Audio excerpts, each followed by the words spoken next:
तर तुला जी मी स्टोरी वाचायला दिलेली पण त्याबद्दल तुला काय बोलायचं आहे? ॲक्च्युली मला भूतांवरती एवढा विश्वास नाही किंवा माझ्याबरोबर ती गोष्ट घडली नाही आहे कधी, त्यामुळे कदाचित असे अनुभव मला नाही आलेत.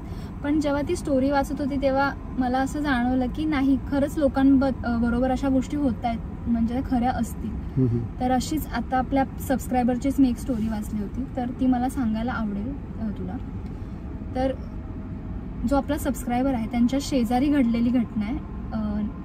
तर एक कुटुंब राहत होतं तिथे आणि त्या कुटुंबात आई वडील, 2 भाऊ आणि 2 बहिणी असं एक छोटं कुटुंब होतं. त्यांचं घर एकदम गावी कसं असतं, एकदम प्रॉपर मोठं कौलारू वगैरे, घरात अंगण आहे, तुळस आहे, छान मस्त जागा आहे आजूबाजूला आणि घराच्या मागे ठीक विहीर आहे आणि विहीर जुनी पुराणी आहे आणि तिथे पाणी बऱ्यापैकी आहे. त्यामुळे तिथल्या जवळपास राहणारे लोक तिथे जास्त जात होते पाणी पिण्यासाठी किंवा कपडे धुण्यासाठी.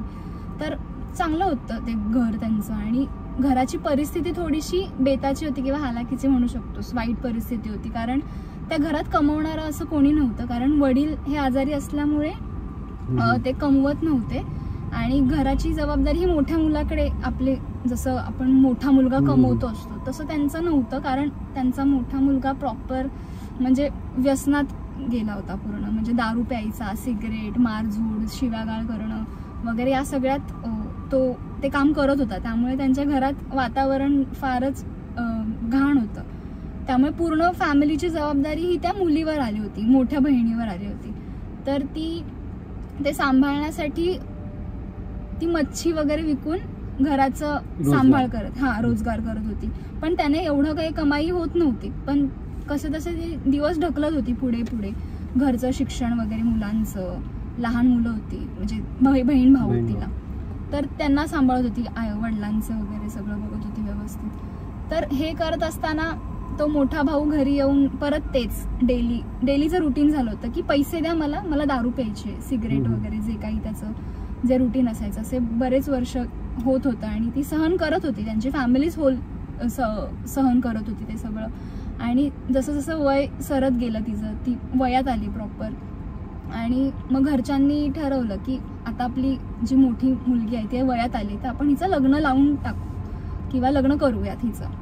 तर ते बघत असताना तिच्या भावाला कळतं, म्हणजे मोठा जो मुलगा आहे घराचा त्याला कळतं की अच्छा, आता हिचं लग्न लावलं तर मला कोण सांभाळणार किंवा या घराला कोण सांभाळणार, पैसे कुठून येणार. त्यामुळे त्याचा तो विरोधच होता या लग्नाला की नाही, लग्न नाही लावायचं हिचं. तरी पण घरच्यांनी पूर्ण त्याच्या विरोधात जाऊन त्यांच्या नात्यातलंच एकाचा हे केलं, आपण कसं लग्न ठरवतो नात्यातच आपल्या, तर त्यांनी तसंच एका नात्यात त्यांच्या लग्न ठरवलं आणि मुलगा होता सरकारी नोकरी करणारा. सगळं व्यवस्थित होतं, फॅमिली पण त्या मुलाची वेल सेटल वगैरे होती आणि हिचा पण बऱ्यापैकी पगार वगैरे येत होता. म्हणजे पूर्ण आता व्यवस्थित सुधारत होतं, सगळं लाईनीत येत होतं. आणि जसं तिचं लग्न ठरलं हे त्याला जेव्हा कळलं तेव्हा त्याची फार चिडचिड होत होती की का ठरवलं तुम्ही लग्न वगैरे, म्हणजे भावाची. आणि तो असं मोस्टली घरात येऊन नव्हता, कारण येऊन जाऊन नव्हता, बाहेरच असायचा तो. फक्त जेव्हा पैसे संपायचे तेव्हा तो घरी येऊन दादागिरी करून पैसे घेऊन जायचा.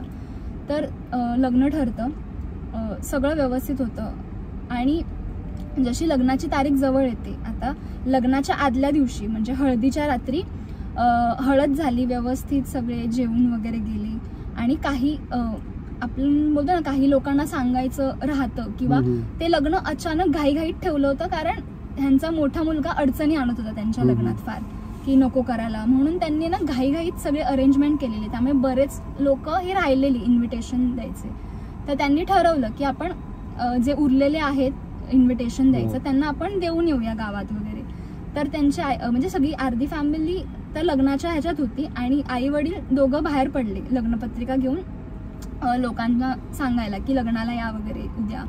तर ते बाहेर पडले आणि आपले जे नातेवाईक असतात ते दुसऱ्या लग्नाच्या तयारीत वगैरे खालच्या रूम मध्ये काम वगैरे करत होते आणि ही वरच्या रूम मध्ये होती. आणि हे जेव्हा त्याच्या भावाला कळलं, म्हणजे मोठ्या मुलाला कळलं, तेव्हा तो घरी आला.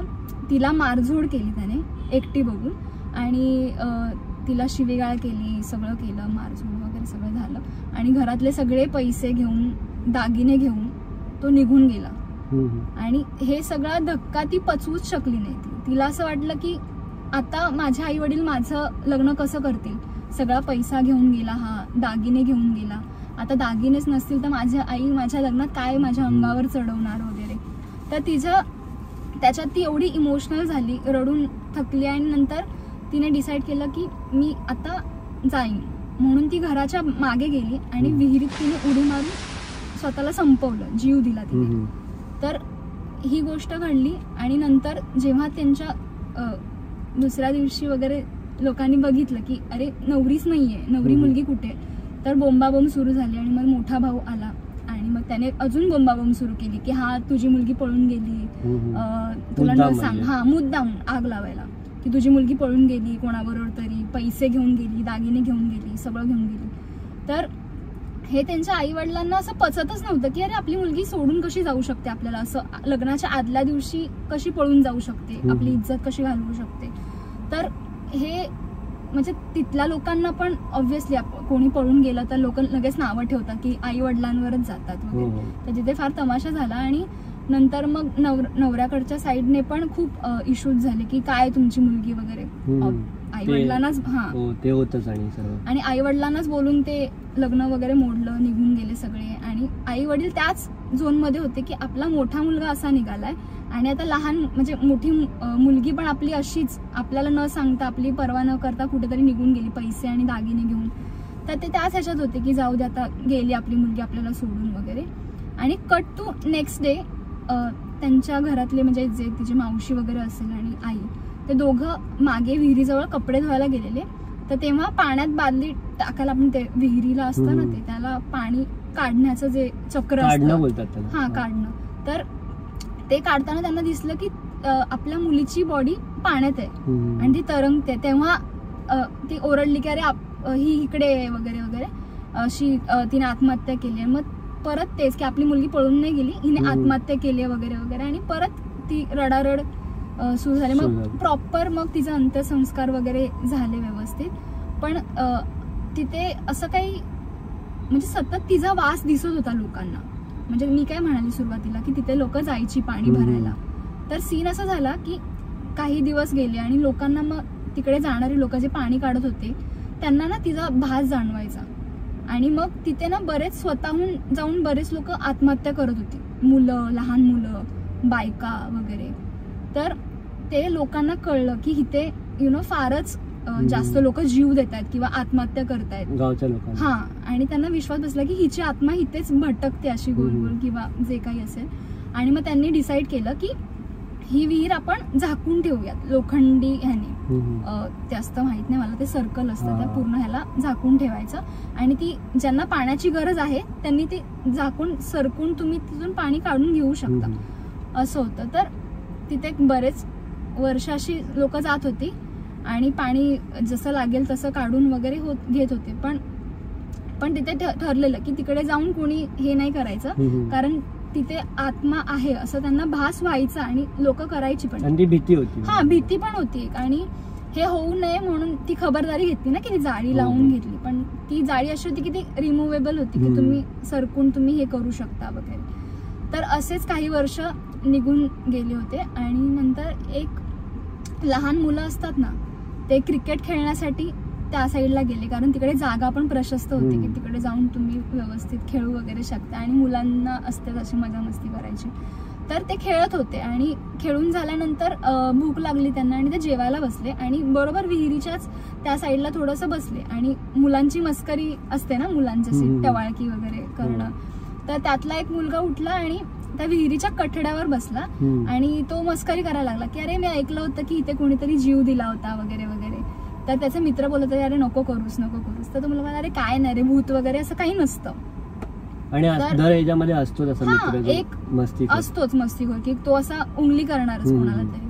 आणि मग तो बसला होता आणि तो बोलत होता की अरे काय नाही, भूत वगैरे काय नसतं रे, तुम्ही उगीच घाबरता, उगीच हे काहीतरी करून ठेवलं इथे, काय नसतं वगैरे. तर ते बोलले अरे चल चल मस्करी करू नको, ये बस आणि खा. आणि मग ओव्हरऑल त्यांचं जेवण झालं सगळं आणि मग ते परत खेळायला लागले. आणि खेळत असताना तो मुलगा तिथेच होता आणि मे बी त्याला काहीतरी झालं असेल त्या क्षणात, ते बसला होता तिथे म्हणून तो तिथेच बसून होता.